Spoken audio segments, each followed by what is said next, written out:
Trump au Moyen-Orient.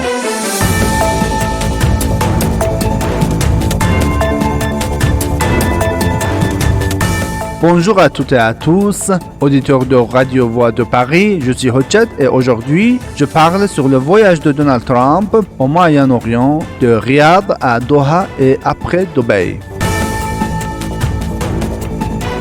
Mais ce déplacement n'est ni une visite de courtoisie, ni une simple mission économique. C'est le retour sur la scène d'un acteur majeur avec des objectifs bien plus complexes. Il y a quelques questions à ce sujet. La première question, c'est que pourquoi maintenant? Pourquoi Trump?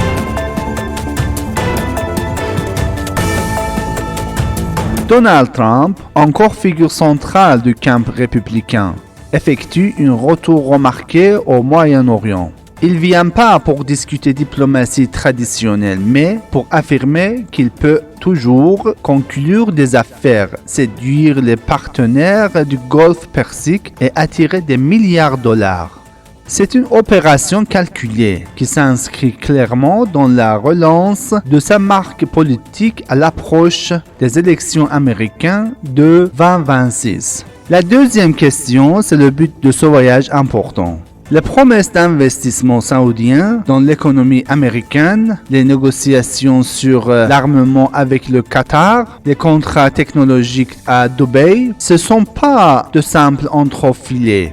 Trump tente de structurer une nouvelle alliance économique et sécuritaire dans la région. Il veut démontrer qu'il reste un maître de l'influence américaine, au moment même où l'Europe, et la France en particulier, semblent reléguées au second plan. La troisième question, c'est le profiteur de ce voyage. À côté des États-Unis et ces trois pays arabes, un autre acteur tire clairement profit de ce voyage. Oui, bien sûr, Israël. Alors que l'offensive contre Gaza se poursuit et que la crise humanitaire palestinienne s'aggrave, Trump renforce les axes arabes proches de Tel Aviv. Il envoie un message clair aux capitales du Golfe Persique, c'est-à-dire l'Iran et la résistance palestinienne sont l'ennemi commun. Ce soutien indirect donne à Israël plus de marge de manœuvre militaire, politique et même économique. La quatrième question, c'est une coalition contre l'Iran. Il est de plus en plus probable que les États-Unis cherchent à organiser un front régional contre l'Iran. Ce voyage semble donc s'inscrire dans une tentative de coordination stratégique qui, sans être officiellement déclarée, pourrait renforcer un axe aligné sur les intérêts américains et israéliens. Et enfin, la cinquième question, c'est l'Europe, en particulier la France. Vu d'Europe, cette dynamique inquiète. La France, jadis actrice majeure au Levant, apparaît aujourd'hui en retrait, tandis que les rapports de force se redessinaient sur le train. Notre silence diplomatique devient assourdissant. L'absence d'initiative européenne risque de nous marginaliser durablement dans cette région cruciale. En conclusion, le voyage de Donald Trump au Moyen-Orient est bien plus qu'une simple tournée d'affaires. Il s'agit d'un retour stratégique avec pour objectif le pouvoir, l'influence et l'unité. Pour Israël, cela pourrait être une bonne occasion de renforcer sa position.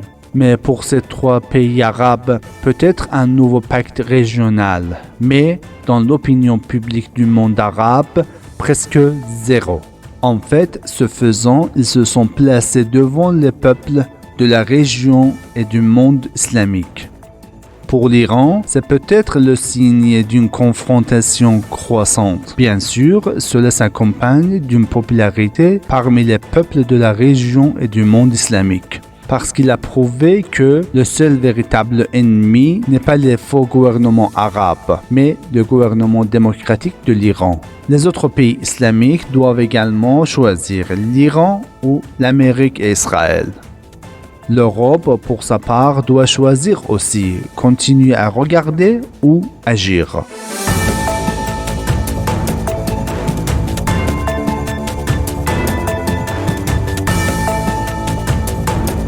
Merci de votre écoute. C'est Hodjat depuis Paris, de Radio Voix de Paris. À très bientôt pour une nouvelle analyse politique.